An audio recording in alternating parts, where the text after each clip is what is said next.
में ध्यान देने को मेडिटेशन कहते हो तो तुमने आज तक कभी मेडिटेशन किया ही नहीं है। अभी तक तुम बेहोश ही हो। मेडिटेशन का रियल मतलब है ऑब्जर्विंग, अंडरस्टैंडिंग विदाउट एनीथिंग।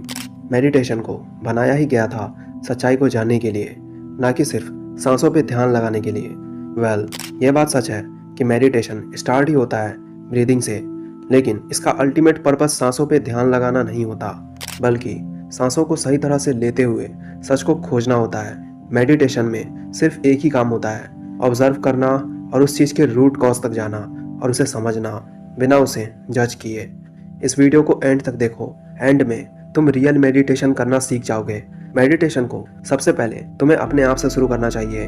अगर तुम बहुत ज़्यादा अशांत हो तो तुम्हें उस कारण को ऑब्जर्व करना होगा जो तुम्हें अभी शांत रहने नहीं दे रहा है। तुम अशांत क्यों हो, तुम्हें उस कारण के रूट्स तक जाना होगा। जब तुम फाइनल रूट तक पहुंचोगे तब तुम फाइनली अपने अशांति के माया से मुक्त हो जाओगे। मेडिटेशन तुम्हें अवेयरनेस देता है और अवेयरनेस तुम्हें होश देता है, जो इस दुनिया का सबसे पावरफुल अल्टीमेट वेपन है। होश का सिर्फ एक काम है, अपने सारथी को होश में लाना। इस बेहोशी से भरी हुई माया की दुनिया में होश से ज्यादा बड़ा और सच्चा कोई हथियार नहीं है। लोग बोलते हैं नॉलेज ज्यादा पावरफुल होता है। मैं मानता हूँ अंदर के बेहोशी को सिर्फ अंदर का होश ही काट सकता है। होश सीधे उन रूट्स को देखता है और समझता है जहाँ से वो सब शुरू हुआ था। अगर तुम अपने आप को अभी देखो तो तुम पाओगे तुम रियल में तुम नहीं हो। तुम तो बने हुए हो मायाजाल के अनुभवों से। लाइफ के वर्स्ट एक्सपीरियंसेस ने तुम्हें वो बना दिया जो तुम कभी नहीं थे। अगर तुम अपने आप को फिर से पाना चाहते हो तो क्या तुम सिर्फ नॉलेज के दम पे अपने आप को पा सकते हो? हाँ, पा सकते हो, लेकिन पूरा कभी नहीं पा सकते, क्योंकि नॉलेज तुमको बाहर से हिट कर सकता है पर तुम्हें कभी पूरी तरह से तोड़ नहीं सकता। लेकिन होश तुम्हारे अंदर के बेहोशी को काट देता है। देखा तुमने ज्यादा शार्प कौन है? अब देखो भाई, तुम्हें अगर सच में अपने आप को पाना है तो तुमको पहले अपने नकली आप को खोना पड़ेगा, तभी तुम रियल में अपने आप को जान पाओगे, साथ में अपने लाइफ को भी सही कर लोगे।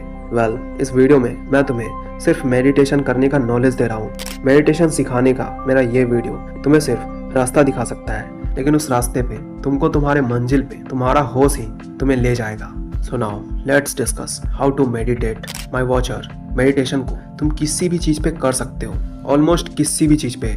बाय द वे, मेडिटेशन को तुम पहले स्टार्ट करना अपने अंदर के बेहोशी को काटने के लिए। इस समय ऐसा कौन सा चीज है जो तुम्हें सबसे ज्यादा परेशान कर रहा है? उसे ऑब्जर्व करो, उसे देखो, उसे समझो, उसके रूट्स तक जाओ। हो सके तो डीप सेल्फ टॉक करो। जब तुम इस प्रोसेस को सही से करोगे तो तुम उस बेहोशी के जड़ तक पहुंच जाओगे, और जैसे ही तुम रूट्स तक पहुंचोगे तुम उसे समझ जाओगे और वहीं पे तुम्हारा होश उसे अपने आप काट देगा।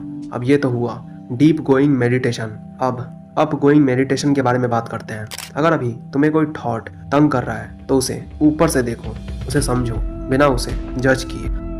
मेडिटेशन बहुत तरह के हैं, पर मैंने जो इस वीडियो में तुम्हें मेडिटेशन सिखाया है वो मैं खुद करता हूँ। मैंने इस मेडिटेशन से बहुत ज़्यादा अवेयरनेस को कॉन्करर किया है। ये दोनों ही मेडिटेशन ट्रिक्स बहुत ज़्यादा पावरफुल हैं और तुम्हें किसी भी तरह के माया से बाहर निकालने की दम रखते हैं। अगर तुम इन दोनों को अपने आप को समझने के लिए यूज़ करोगे तो तुम अपने आप को जानना शुरू कर दोगे, और अगर तुम दुनिया को समझने के लिए इसे यूज़ करोगे तो तुम असली दुनिया को समझने लगोगे। अगर तुम इस मेडिटेशन के दोनों साइड्स को, एक ही चीज़ को समझने के लिए यूज़ करो तो तुम बहुत जल्दी अपने आप को या अपने आप के चीज़ों को या इस दुनिया को समझना शुरू कर दोगे।